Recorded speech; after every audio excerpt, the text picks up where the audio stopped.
40 ang motor. So, tsaka 15. 15 daw sa right of way. Pero yung 40 doon sa motor nyo. Ah, So, ang magiging total 55 isang araw maghapon. opo. Yun po ang ito. Ito po ticket nyo. Yari na daan.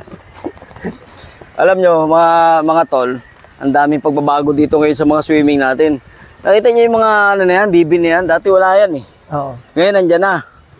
At hindi lang yun. Oh, ano pa? Pag naglakad ka dito, may kwarta. Yan ang, Dati wala kwarta, ngayon may kwarta na. Kaya nga eh. Nakita nila na kumikitang kabuhayan pala yung gano'n. Ano? Oo. Kita mo naman daanan. Dadaan na lang may right of way Dadaan na pa. lang, may Bakit kwarta gano'n? pa. Ewan ko, tanong mo Bira. dyan. Alam nyo mga hermano, malaki ang pagbabago dito sa lugar na to. Ngayon meron ng entrance fee na right of way, 15 pesos, tapos 40 sa parking. Motor lang yun. Yung tricycle 50. Plus dito pa, mag-entrance pa tayo rito Oo. ng 100. Ay, yung ano pa, yung cottage pa. O, yung cottage natural lang yun, tsaka yung entrance dito. Diba? Pero ang hindi ko maintindihan, bakit may right of way? Yun nga rin ang tanong ko, bakit may right of way? Dadaan lang tayo. Bakit tayo ang nagbabayad? Hindi ba dapat yun?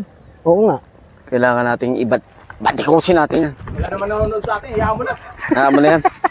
Wala. Wala nanonood sa vlog natin, kaya hindi na makakarating kay Mio yan. Alam nyo nga pala, may naalala ko, doon sa Napiko.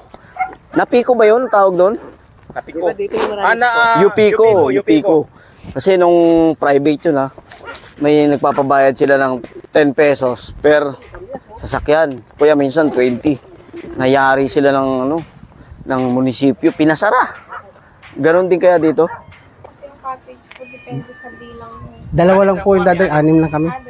Ano po cottage nyo? 500 po walang saksakan o 700 na may saksakan.